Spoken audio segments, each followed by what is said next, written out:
Hello friends, स्वागत है आप सभी का मेरे चैनल टैक्स फॉर टॉडलर्स पे।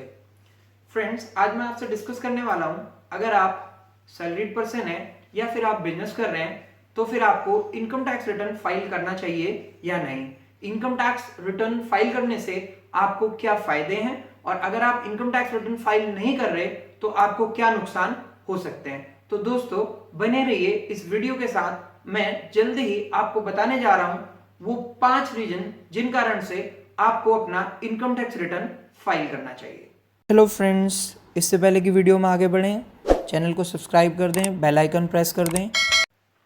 सो फ्रेंड्स, उन 5 कारणों में से सबसे पहला कारण होता है इनकम टैक्स डिपार्टमेंट। तो इनकम टैक्स डिपार्टमेंट कुछ पैरामीटर्स के कारण आपको कहता है कि आपको इनकम टैक्स रिटर्न भरना जरूरी है। दोस्तों, आपको बहुत बार पैसों की जरूरत पड़ती होगी तो आपके दिमाग में आता है कि क्यों ना हम बैंक से लोन ले लें। तो दोस्तों, अगर आपको लोन चाहिए तो लोन के लिए भी आपके पास कम से कम पिछले 3 साल का इनकम टैक्स रिटर्न होना जरूरी है।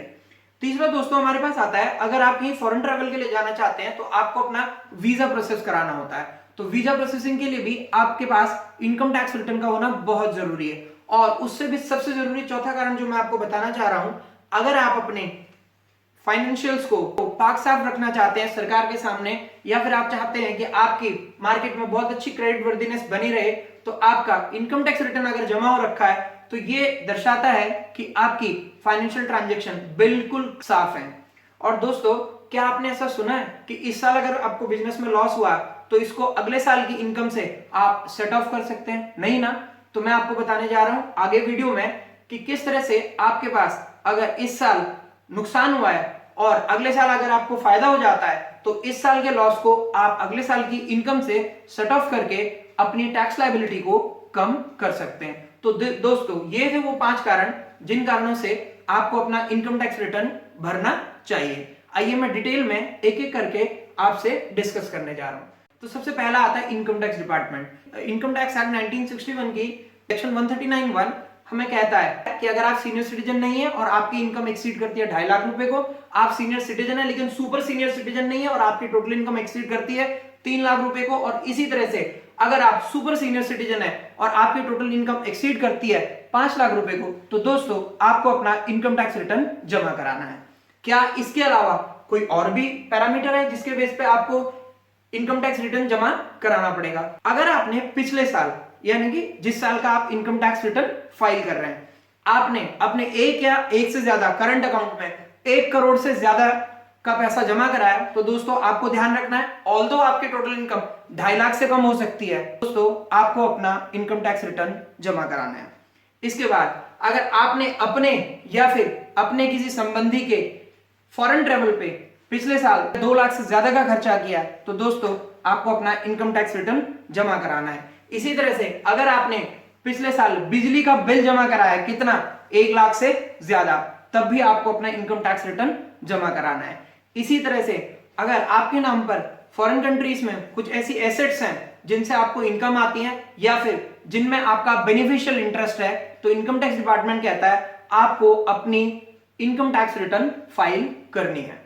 तो दोस्तों, ये तो वो पैरामीटर हैं जो इनकम टैक्स डिपार्टमेंट कहता है। अब मैं कुछ बड़ी इंपॉर्टेंट चीजों पर आ रहा हूं जो कि आपके ध्यान देने लायक हैं और जो कहती हैं कि आपको अपना इनकम टैक्स रिटर्न जरूर फाइल करना चाहिए।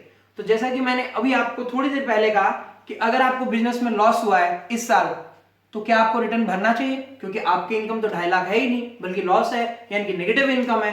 तो क्या मुझे इनकम टैक्स रिटर्न फाइल करना है? हाँ दोस्तों, बिल्कुल आपको अपना इनकम टैक्स रिटर्न फाइल करना चाहिए, क्योंकि यहां पर फिर section 139(3) of income tax act फिर आपको कहने वाला है, क्या कहने वाला है कि आपको अगर पिछले साल बिजनेस में लॉस हुआ है या फिर आपने कोई कैपिटल एसेट बेची है और आपको कैपिटल गेन हेड में लॉस हुआ है, तो उस लॉस को आप आने वाले साल में अपनी इनकम से सेट ऑफ कर सकते हैं, लेकिन उसके लिए एक ही कंडीशन है कि आपको अपनी इस साल की return, income tax return due date से पहले फाइल करनी होगी।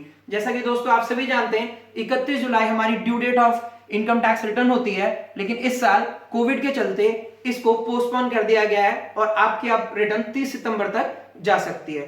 आइए फ्रेंड्स, आगे फिर देखते हैं कि अगर आपने ये रिटर्न फाइल नहीं की तो फिर आपको क्या नुकसान हो सकता है। यस, बहुत बड़ा नुकसान हो सकता है।